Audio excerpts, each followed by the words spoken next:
안녕하십니까. 봉주박사TV의 성봉주 박사라고 합니다. 그동안 그 운동에 대한 강의를 많이 했는데 주로 실내에서 많이 하다 보니까 좀 답답한 느낌이 있어서 오늘은 야외로 한번 나와 봤습니다. 여기는 화랑대역인데요. 야외에서 오늘은 강의를 진행해 보도록 하겠습니다. 오늘의 주제는 운동 시간에서 많은 질문들이 일주일이나 아니면 1회 운동 시간을 어느 정도 하는 게 좋겠는가, 이런 질문이 많이 왔습니다. 최근의 운동의 경향들은 1회 운동 시간보다도 일주일에 얼마만큼 운동을 하는가, 이게 상당히 중요하게 여겨지거든요. 결론부터 말씀드리면 건강을 위해서 일반인들에게 권장하는 운동 시간들은 일주일에 약 450분, 그러니까 한 7시간 반 정도 소요된다고 합니다. 그래서 5일 기준으로 했을 때 하루에 1시간 반 정도거든요. 그러니까 하루에 한 번 운동할 때마다 2시간을 넘지 않은 1시간 반 정도의 운동을 권장하는 수준이라고 볼 수가 있습니다. 하지만 운동은 우리가 상당히 중요하면서도 굉장히 강조를 많이 하는데 불구하고 평상시에 운동을 습관화하기가 쉽지만은 않습니다. 하지만 운동은 이제 우리의 삶에서 중요한 요인으로 자리 잡은 지 오래됐기 때문에 운동은 습관화할 수 있도록 우리가 노력을 해야 됩니다. 2018년에 영국의 옥스퍼드 대학에서 사망률에 어떤 요인들이 영향을 미치는가 했더니 흡연과 그 다음에 영양 부족, 그 다음에 신체 활동 부족이 3대 요인으로 떴습니다. 예전에 신체 활동 부족이 전혀 이런 요인에 뜨지 않았어요. 그만큼 현대인에게 건강하게 살고 또 사망률을 떨어뜨리기 위해서는 실천율을 높여야 된다. 특히 좌업 생활을 하는 시간을 줄여야 된다. 앉아 있는 시간을 줄여야 된다는 것들이 그 주 요인인데요. 그래서 실질적으로 우리가 건강하게 살기 위해서는 끊임없이 움직여야 된다. 근데 오늘 주제에서 말씀드렸듯이 과연 끊임없이 움직여야 되는데 운동을 얼마만큼 해야 되느냐? 저번에 제가 이제 운동 강도, 운동 빈도, 운동 시간, 운동 형태라는 PT의 원리, 운동 처방의 원리를 말씀을 드렸습니다. 오늘은 운동 시간과 관련된 것들에서 과연 우리가 운동을 얼마만큼 하는 게 좋은 것인지를 살펴보고 있는데요. 실질적으로 일반적으로는 유산소 운동은 일주일에 3회에서 5회, 그 다음에 1회당 30분 이상, 그 다음에 근력 운동은 일주일에 2, 3회, 1회당 20분 이상, 이렇게 권장을 많이 하는데요. 실질적으로 우리가 사람마다 체력 차이도 있고 또한 건강 수준 차이도 있기 때문에 일관되게 주장할 수는 없지만 앞에서 얘기했듯이 하루에 1시간 반 정도에서 일주일에 약 450분 내외의 운동하기를 권장을 합니다.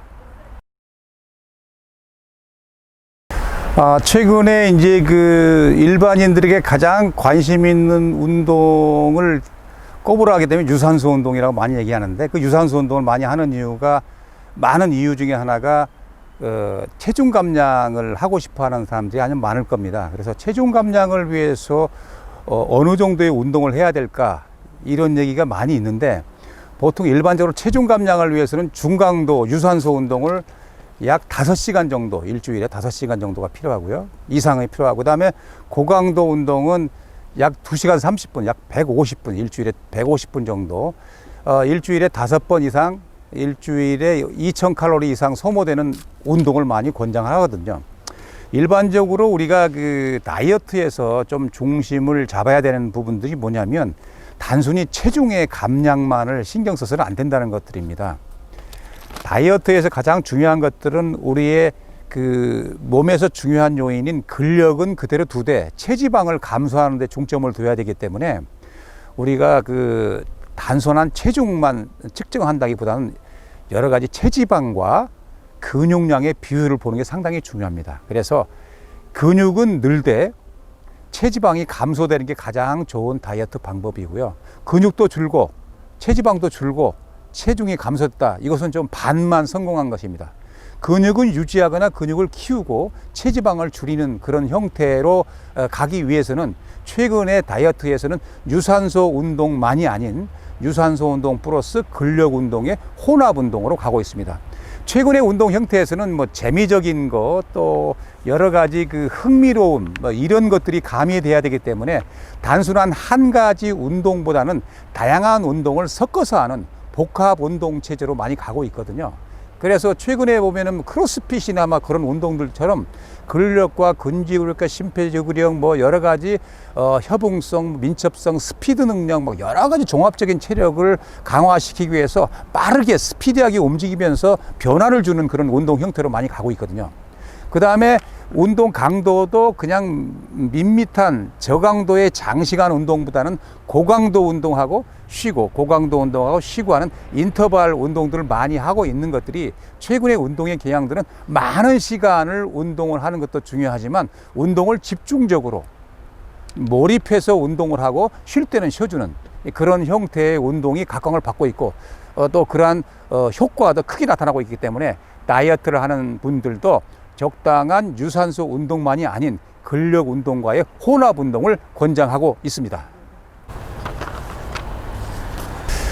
가을입니다. 바야흐로 뭐 주변에 아주 걷기에 좋은 계절이라서 이제 운동 중에서도 걷기 운동은 얼마만큼 해야 되느냐 이런 것들이 상당히 많이 나오는데, 우리가 일반적으로 많이 알고 있는 것들이 만보 걷기죠. 여러분, 만보 걷기는 얼마나 시간이 걸릴까요? 시간적으로 말하자면 보통 1시간 20분에서 30분 정도가 소모되는 게 만보거든요. 그런데 그것은 이제 일본에서부터 시작돼 가지고 만보 그런데 많은 연구에서 보니까 꼭 만보가 아니라도 걷는 게 중요하다 이런 얘기를 하고 있습니다.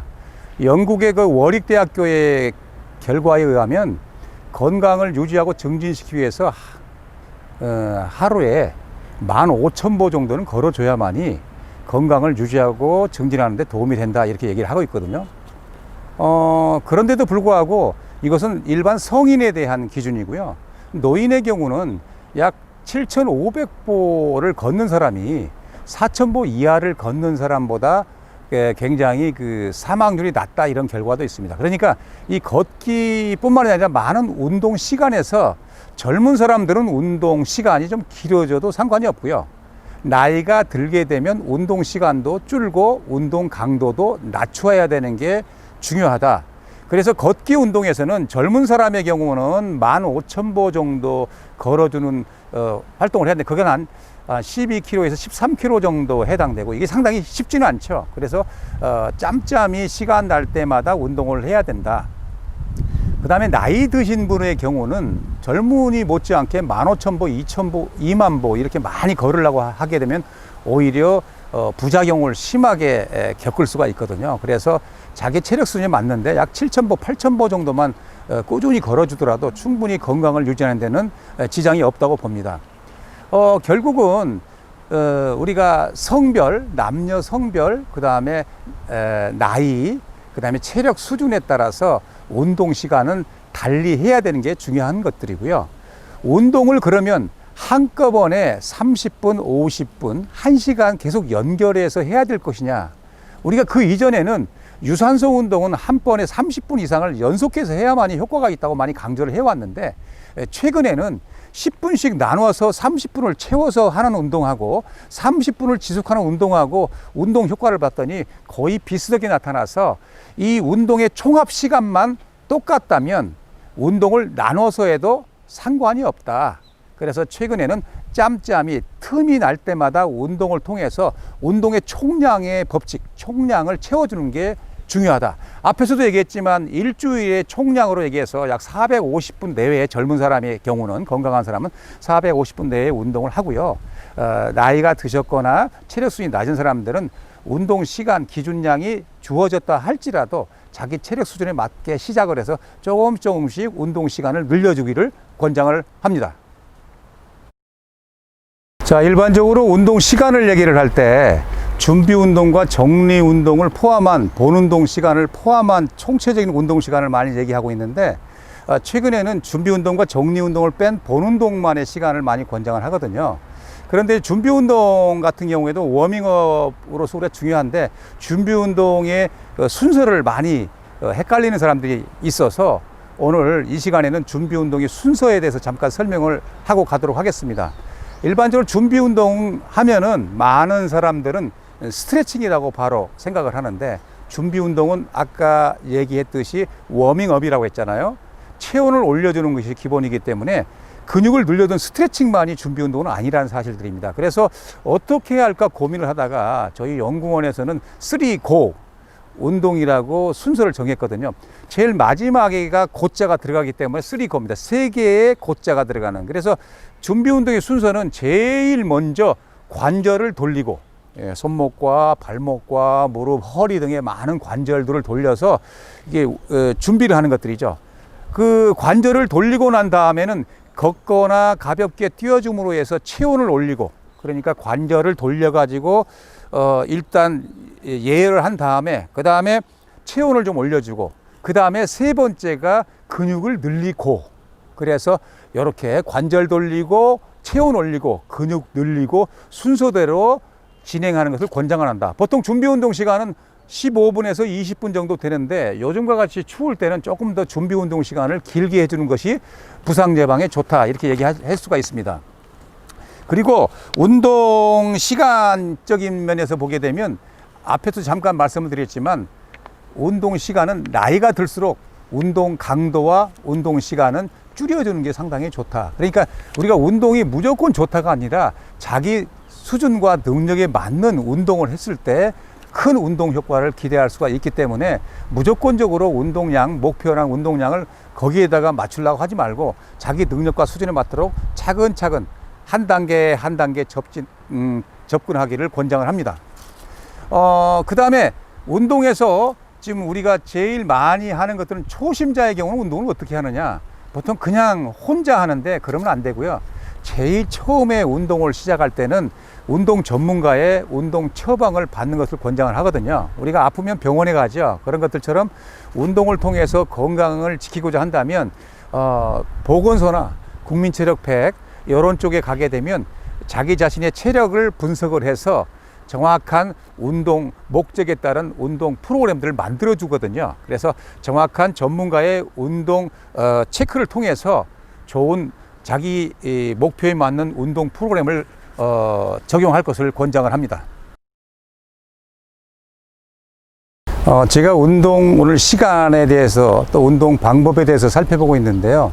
운동도 과유불급이라고 할 수가 있습니다. 운동을 적절히 했을 때는 건강에 도움이 되고 여러 가지 긍정적인 면을 많이 기대할 수가 있지만 운동이 지나칠 경우는 부정적인 영향을 받을 수도 있기 때문에 적정한 운동을 해야 된다. 운동이 지나칠 경우에는 뭐 근섬유의 파괴라든지 그 다음에 피로감이 증대가 된다든지 또 근육통이 증대가 되고 그 다음에 혈압이 상승하고 성욕이 감퇴하고 활력이 부족하는 등의 그 부작용이 생기거든요.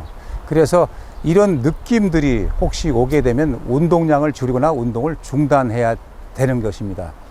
그리고 앞에서 계속해서 강조했지만 우리가 일주일에 뭐 150분, 뭐 450분, 300분 여러 가지 운동 양들을 많이 제시하고 있는데 더욱더 건강을 유지하기 위한 총량을 그렇게 하면서도 중간중간에 활력 있는 운동, 힘든 운동, 강한 운동들을 20분에서 40분 정도를 포함한, 그러니까 일주일에 30분 이상들은 좀 땀이 날 정도의 좀 고강도 운동들을 섞어서 하는 것들을 많이 권장을 해주고 있거든요. 그 다음에 또 우리가 많이 얘기하고 있는 것들 중에 하나가 운동을 주변 사람하고 비교하지 말아라. 왜냐하면 운동 능력에는 개인차가 존재하기 때문에 그렇다. 이렇게 얘기할 수가 있습니다. 또한 이제 최근에 2018년에 외국의 연구 결과를 한번 살펴보면요. 하버드 대학에서 연구한 것들인데요. 활동량 자체가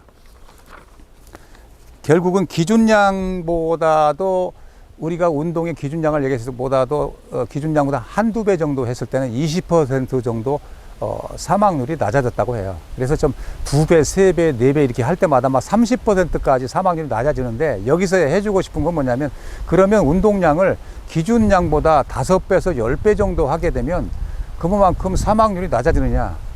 그건 별로 낮아지지 않은 걸로 봐서 여기서 얘기하고 있는 것들은 그 5배 이내, 그러니까 운동도 총량이 있다는 것들이죠.